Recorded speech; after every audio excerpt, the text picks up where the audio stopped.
Fue un político fundamental en la lucha por la democracia en su país.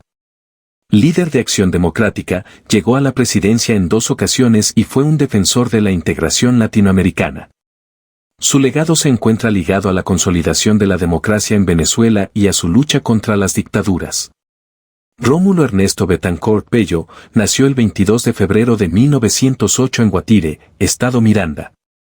Hijo de un inmigrante español de las Islas Canarias, Luis Bethancourt, y de madre venezolana. Tuvo 2 hermanas. En 1914 inicia su educación primaria en escuelas privadas de su pueblo natal. En 1920 la familia Bethancourt se muda a la ciudad de Caracas y comienza sus estudios de bachillerato en el Liceo Caracas, actual Liceo Andrés Bello, dirigido entonces por profesores. A los 10 años de edad Rómulo se quedó huérfano de madre, quien murió tras intentos médicos de salvarse de un cáncer. Este episodio constituyó uno de los más dolorosos durante su juventud y adultez.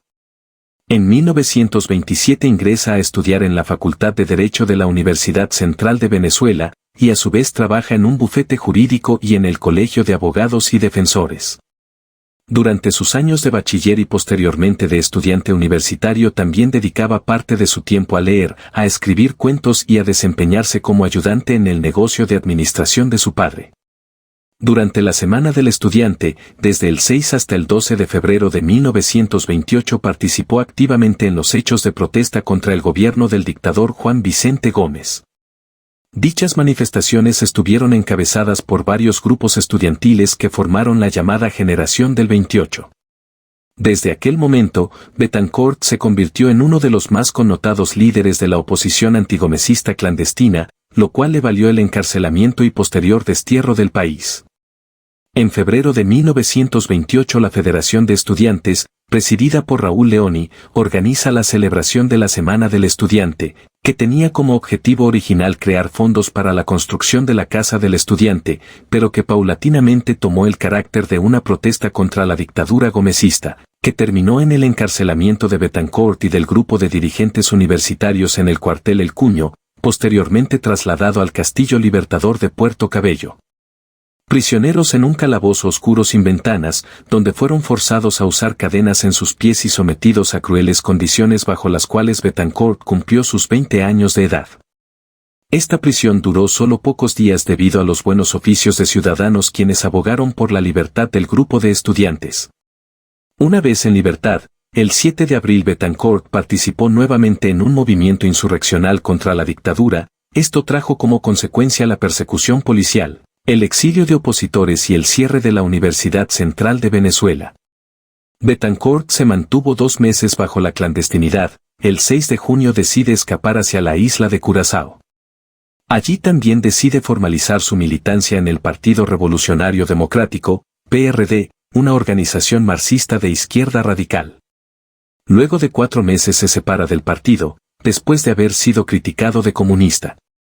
En la República Dominicana se unió a un grupo de exiliados que pretendían viajar a la isla de la Blanquilla, con el fin de sumarse a la expedición que a bordo del crucero Falke liderado por Román Delgado Chalbaud intentaba invadir el país y derrocar a Gómez. Pero Bethancourt embarca en un buque de nombre La Gisela, que zozobró antes de alcanzar la meta y salva, quizás, a sus tripulantes, del destino que corrieron los que lograron llegar a Cumaná, la cárcel o la muerte. Tras el fracaso del movimiento insurreccional, viaja a Costa Rica, donde conoce a la que será su futura esposa, Carmen Valverde. En 1931 funda en Barranquilla la Alianza Revolucionaria de Izquierdas, ARDI, partido que el mismo Bethancourt describió como izquierdista y socialista. En ese momento también confronta a los grupos marxistas-leninistas formados por los desterrados venezolanos en México y La Habana, al sostener que la revolución contra el gomecismo no puede basarse en la obra exclusiva de la clase obrera, sino a una alianza de clases. A partir de 1931 hasta 1935 comienza una etapa de radicalización ideológica del biografiado. En abril de ese año se radica en Costa Rica, donde vivirá alrededor de 4 años. Allí se hace profesor de la Universidad Popular y milita en el Partido Comunista Costarricense, también se hace director del diario del partido, Trabajo.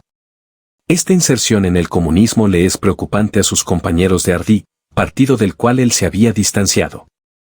Betancourt había decidido quedarse en Costa Rica hasta su regreso a Venezuela, y así fue, pues tenía una gran simpatía con el gobierno liberal costarricense y donde ayuda a fundar el Partido Comunista. Sin embargo, en 1933 el gobierno de Costa Rica emite una orden de expulsión de Betancourt del país al ser fichado de comunista. Betancourt no acató la orden y vivió en la clandestinidad en ese país por el resto de su estadía. En 1934 contrae nupcias con Carmen Valverde, de cuya unión nacerá su única hija Virginia Betancourt. Rómulo Betancourt regresa al país el 5 de enero de 1936 luego de la muerte del dictador Juan Vicente Gómez. El 5 de febrero de 1941 llega a Venezuela, después de haber sido exiliado por segunda vez, en Chile, donde duró menos de un año. En los meses finales del gobierno de López Contreras y habiéndose cumplido el término de su expulsión, promovió de inmediato la candidatura simbólica de Rómulo Gallegos con el fin de oponerla al oficialismo representado por Isaías Medina Angarita, que resultó elegido por el Congreso en mayo del mismo año. Por otra parte, ante la congelación de respuesta alguna de parte del gobierno para la legalización del PDN, la dirigencia del partido decide conformar un nuevo partido democrático, se decide bautizarlo como AD, Acción Democrática, y legalizado en junio del mismo año. En 1944 Betancourt es electo concejal por la parroquia San Agustín de Caracas. Para 1945 ya Acción Democrática se había convertido en la primera fuerza política opositora en el país. Las peticiones realizadas por la oposición de legalizar las elecciones libres no fueron escuchadas por el gobierno, lo que terminó en un golpe de Estado, conocido también como la Revolución de Octubre, en la que se involucró Betancourt, que logró derrocar al gobierno medinista el 18 de octubre de 1945. El 19 de octubre, a las 8 de la noche, se procedió a firmar el acta del nuevo gobierno. A través de una junta de gobierno se restituyó el hilo constitucional y a su vez cómo se propiciarían los cambios considerados necesarios por la junta. Ese día se constituyó en el Palacio de Miraflores la Junta Cívico-Militar, que cumplió las funciones del Poder Ejecutivo de la Nación presidida por Rómulo Betancourt. En lo adelante los principales objetivos del nuevo gobierno eran proclamar diversos decretos de emergencia que no harían más que encaminar a Venezuela por el camino de la democracia, el derecho al voto libre, combate a la corrupción administrativa, abaratamiento del costo de la vida, ejercicio pleno de libertad de expresión y muchas otras medidas que generaron un periodo de bonanza que no había sido dado por ningún gobierno predecesor. El 15 de febrero de 1948 Betancourt entregó el poder a su compañero de partido, Rómulo Gallegos. Era la primera vez que un mandatario le entregaba la banda presidencial a otro electo por votación popular en Venezuela. El 24 de noviembre el propio ministro de Defensa de Gallegos, Carlos Delgado Chalbaud, comanda un nuevo golpe de Estado y derroca al presidente Gallegos. A causa de esto Betancourt obtiene asilo en la embajada colombiana el 1 de diciembre y el 23 de enero de 1949 abandona el país con destino a Estados Unidos, su tercer exilio. El tercer exilio de Betancourt duró casi 10 años. La acción golpista hacia Gallegos inició casi una década de gobiernos militares de corte dictatorial en Venezuela. El 23 de enero de 1958 estalla en Caracas un golpe de Estado que logra destituir a Pérez Jiménez. Con ello se convoca una junta cívico-militar de gobierno presidida por el contraalmirante Wolfgang Larrazábal. Betancourt apoya la constitución de la junta y regresa a Venezuela el 9 de febrero. Betancourt no hizo pública su aspiración a la presidencia de la República hasta el 21 de noviembre de 1958. El 7 de diciembre de 1958 Rómulo Betancourt ganó la presidencia de la República con una votación del 49% de los sufragios emitidos.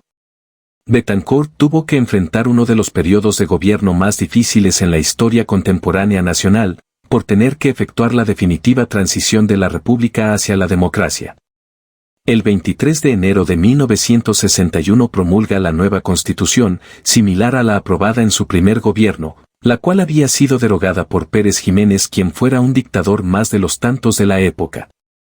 Dicha Carta Constitucional rigió los destinos de la nación hasta 1999. En diciembre de 1961 recibe a John F. Kennedy durante la primera visita oficial de un presidente de los Estados Unidos a Venezuela. Durante su mandato Betancourt fue víctima de un intento de magnicidio, después de que durante su tercer exilio también se habían llevado a cabo varios intentos para asesinarlo. Un grupo de miembros de la extrema derecha venezolana, financiados directamente por el dictador dominicano Rafael Leónidas Trujillo, de quien hablaremos en la próxima biografía, junto con un escaso grupo de militares venezolanos estuvieron involucrados en un fallido intento de asesinar al presidente venezolano en funciones. El 24 de junio de 1960, durante la celebración del aniversario de la batalla de Carabobo, se produce un brutal atentado terrorista contra la vida de Rómulo Betancourt en Caracas. Aproximadamente a las 9:30 de la mañana, una bomba en un auto estacionado estalló al pasar uno de los vehículos de escolta presidencial cercano al vehículo oficial, el cual se dirigía hacia el Paseo Los Ilustres.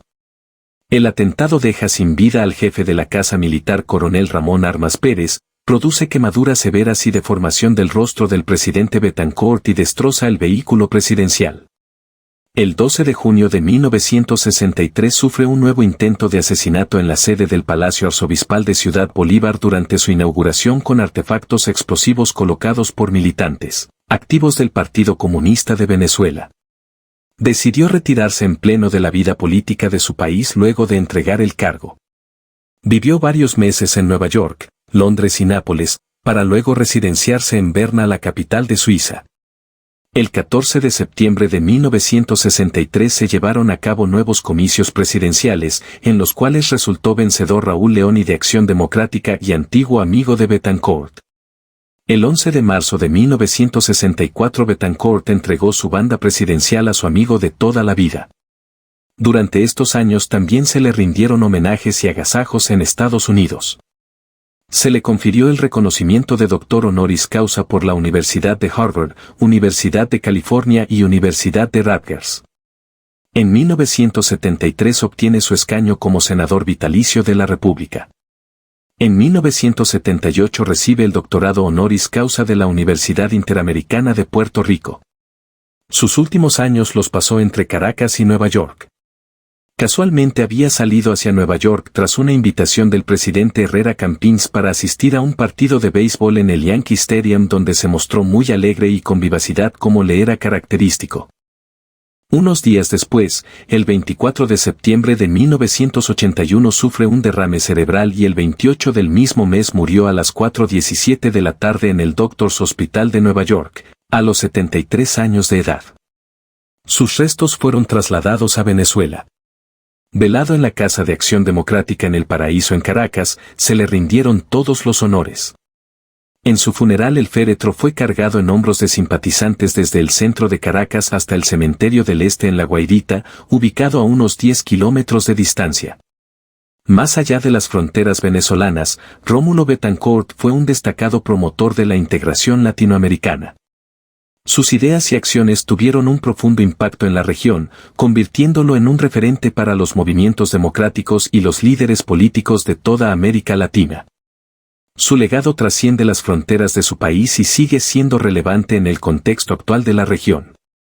Es objeto de múltiples interpretaciones y debates. Si bien fue un líder carismático y un defensor de la democracia, también enfrentó críticas por algunas de sus decisiones y acciones. La figura de Betancourt sigue siendo objeto de estudio y análisis, lo que demuestra la importancia de su papel en la historia de Venezuela. Somos Biograpedia, el canal de las biografías, la enciclopedia de las biografías visuales. Recuerda honrarnos con tu suscripción y compartir nuestro contenido histórico educativo. Gracias por tu tiempo.